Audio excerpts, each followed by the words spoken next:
you've landed on this video, it's because you're probably going bald, you've gone bald, you're worrying about going bald, your dad's gone bald, your sister's gone bald, your mum's gone bald.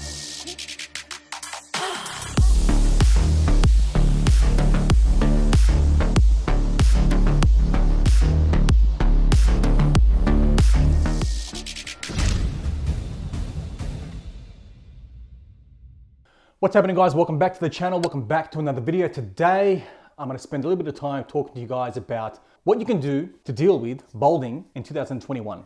Now, the first thing I want to do is share my journey with balding with you guys, just to know that you're not alone. This is something that I've definitely gone through myself, so I know exactly how you're feeling. Because let's face it, if you've landed on this video, it's because you're probably going bald, you've gone bald, you're worrying about going bald, your dad's gone bald, your sister's gone bald, your mum's gone bald, and you're pretty much searching for ways to deal with going bald. So the first thing I want to say is that what you see up here, this hairline, is not my real hairline. So I did start going bald at the age of 22. I'm 38 now. It was a slow process. However, it did affect me quite a lot. It was quite impactful on my self-confidence. At the time, I felt like I was losing my identity, my personal identity.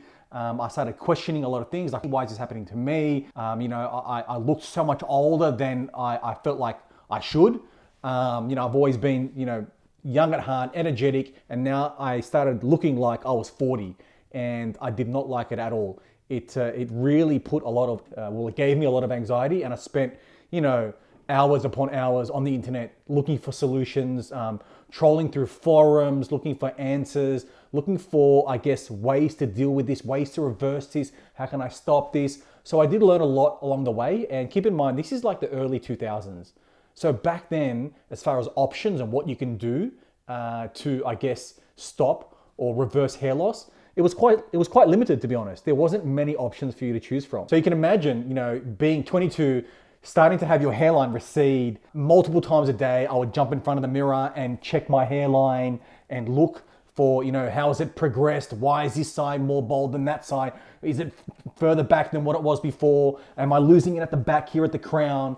Waking up with your pillow, with all these hairs on your pillow, hair falling out while you're in the shower. I totally understand how you guys are feeling now. And for me back then, I was by myself.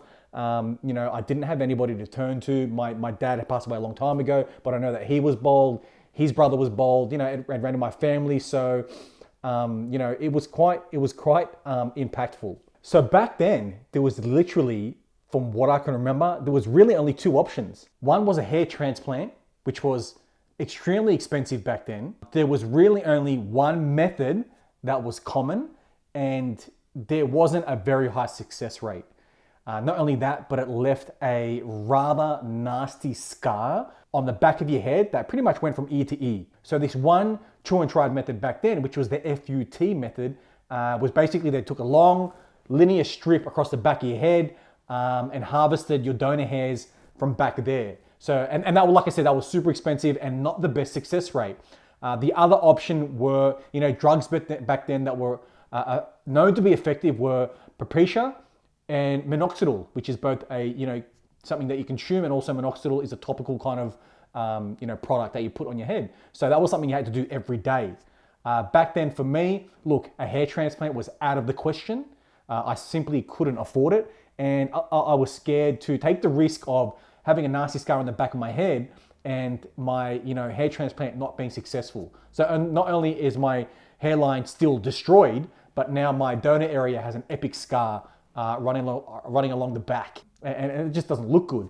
The other option of, jumping on a drug regime, I did try Propecia and minoxidil for around 6 months, but the upkeep was just, I didn't want to have to lather on a product every night. I didn't want to have to take a pill every day that could possibly have side effects, sexual side effects. So you can imagine, for me, hearing these stories on the internet about guys, with side effects from finasteride or Propecia, it's scary. It makes you kind of question whether it's a good idea. So I basically started doing it, and I don't know if it had side effects or if it was just a placebo, but I just got to the point where I started mentally doing my head in, thinking about, something wrong down there. Is that how it's supposed to be? Is this normal? Is this really happening to me? And I ended up just, at the time, I already had a shaved head.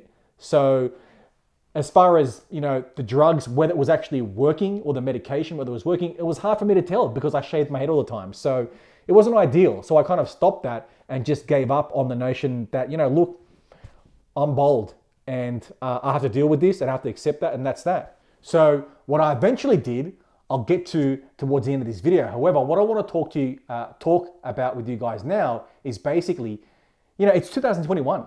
It's not 2004 anymore. So the options that you guys have right now is a lot different from me back in 2000, early 2000s. So basically, in a nutshell, you guys have a lot more tried and tested options that are much more successful and that are much more affordable. So if you're going bald in 2021, this is what I would recommend you do right now. First things first, you want to look at the guys in your family, the men in your family, and have a look at how they've gone bald. What was the pattern that they've gone through? Has it just receded at the front? Have they totally lost it at the back? Where do they fall? Both on your mum and your dad's side, where do they fall on the Norwood scale? So if you're not already familiar with the Norwood scale, which if you're going bald now, I'm sure you know what the Norwood scale is. Basically a scale from 1 to, I think, 7, which basically shows the progression of male pattern baldness. I myself am a Norwood pretty much 6 to 7. All the guys in my dad's side, most of them are like a Norwood 7 at this point. They're all older than me. And, mine started progressing towards a Norwood 7. So you need to figure out where you're going to land. Basically, look at your family tree. Look at the dads, the brothers, the cousins, the men on your dad's side and mum's side, and have a look at how they've gone bald. And that's basically going to give you an idea on where you're going to land. So you can basically, see into the future and see, where your hairline is going to progress to. Is it going to stop at a Norwood 4, at a Norwood 5? And basically from that point, you know where you stand, and then you'll be able to choose the best route suitable for yourself. Now, after you figure out where you land on the Norwood scale, what I'd recommend you do is start researching into the options available that you have for you. Now, you can do a combination of all these 3 options, or you can pick 1, or you can pick 2. It's really up to you. It's your decision. The first thing I want to say is that hair transplants have come a long way, okay? The FUT method is now considered primitive. No one does that anymore, and I would recommend against getting an FUT myself. There's really no point. Like I said, they leave a nasty scar at the back of your head, and it's quite an old method that is not commonly used these days. What you want to look for is the FUE technique, which is the follicular unit extraction technique, where what they do is basically use specialized small tools to basically puncture and remove each follicle from your donor area one by one, and then they basically reinsert it in the front to create a hairline, or on the vertex to densen up there. So that's obviously, when you think about it, if they're just punching small, sporadic random holes in your donor area, the scarring is minimal. It's really hidden and camouflaged as tiny little dots. And obviously if you grow your hair a little bit long, for the most part, it's kind of cover it up. So it really is ideal to go for an FUE hair transplant these days. On top of that, because they're so common, they're actually quite affordable. What I noticed has become popular is that over in Turkey, that's really like the main kind of central place where a lot of people go for FUE hair transplants nowadays. It's become quite common. There's a lot of practices over there, a lot of experienced practices, a lot of testimonials. I know a handful of guys that have gone over there and gotten hair transplants. And like I said, it's affordable. There's a lot of places that offer a all-in-one package where you might get accommodation, transfers, aftercare, and you really get looked after.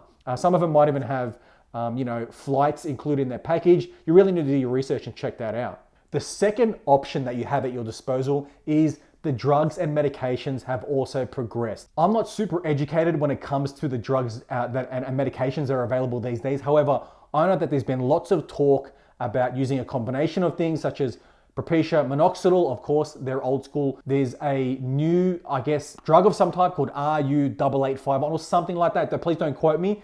There's also new procedures such as derma rolling, which can be done by yourself in the comfort of your own home.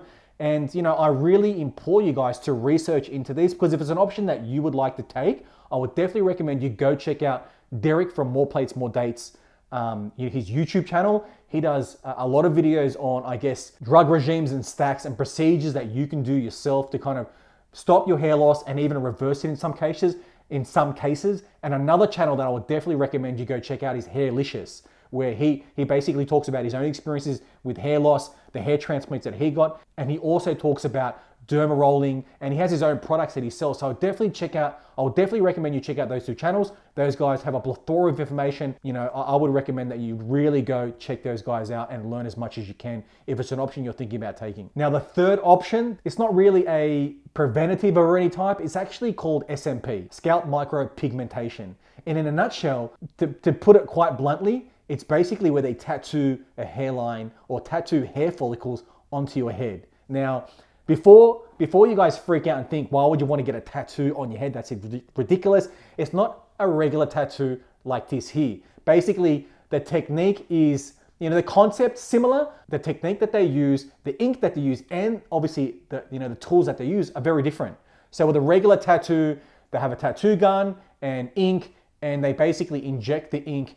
I think it's like 5 or 7 layers into the skin, and it locks in place there. What happens is once it starts aging, it goes, you know, a dark green color, and it kind of blurs, but it's still there permanently. Now with the SMP, what they basically do is they use, you know, different tools, very fine needle, different inks that basically age different, and they don't inject it 5 to 7 layers deep. I think they only inject it like 2 to 3, so it's not as deep. So what happens is they use this tool to create small little dots on your head to give the impression of very short shaved hair. And with this technique, they can obviously recreate a hairline and give the impression of a shaved or buzz cut look.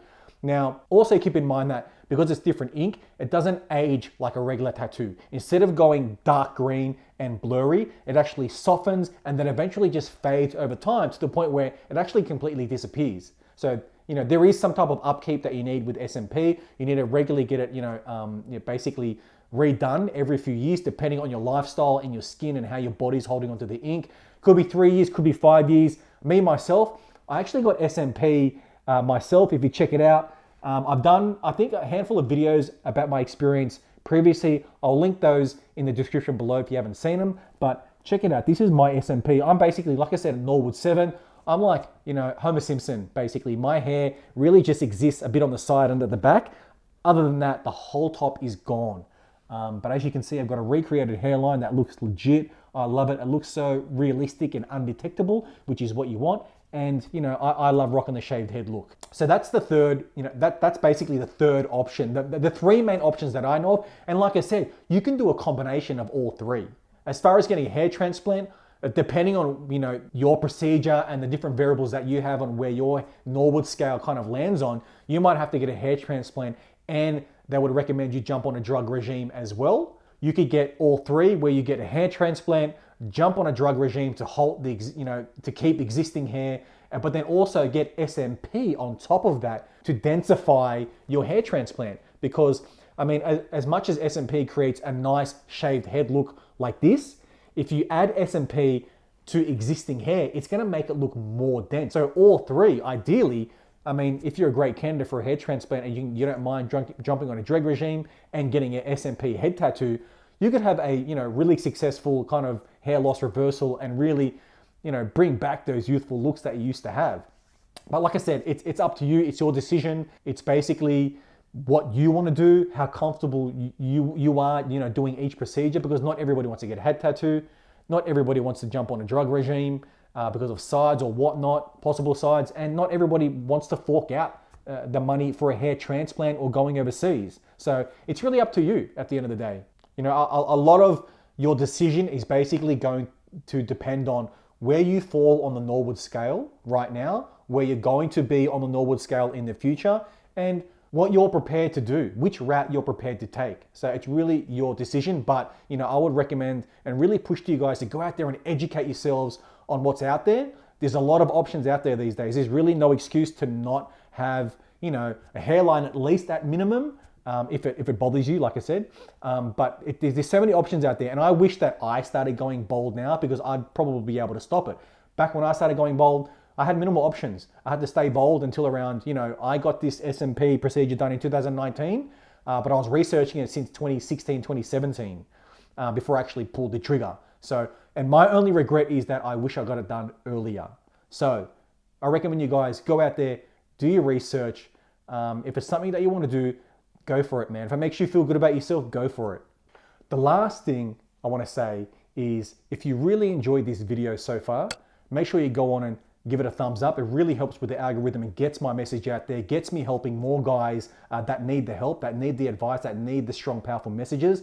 And on that note, I really want you guys to come to the realization that, look, in life, there's going to be a whole bunch of things that you can and cannot control. You need to stop worrying about the things you can't control. Let them go. And the things that you can control, like your hairline, your hair, your health and fitness, your family, your finances, your career, your relationship with people, your own personal development, the way you present yourself to the world. These are the things that you can control. Take control of those things and start bettering them today. Don't worry about certain things that you can't control. My recommendation is for guys that are losing their hair is, start focusing on, being the best version of yourself, physically and mentally. Hit the gym, start getting in shape. There's no reason why you can't be in shape. Start wearing clothes that once you start getting in shape, start looking after the way you dress and present yourself and start grooming yourself nicely, caring about these small details. Wear clothes that flatter your physique and really present your best version of yourself to the world. And if there's something that you can't kind of take control of, let it go, forget about it. Just hone in and get tunnel vision on those things that you can control and your own goals. And once you have these goals in place, take massive action, massive action. Don't sit there and plan and read a book and do this and talk about it. You can only do that for so long. At some point, you need to take some action. So look, I hope you guys can really take something from this video. If you did, like I said, make sure you give it a thumbs up. If you've got any questions, leave them in the comment section below, and I'll see you guys next time.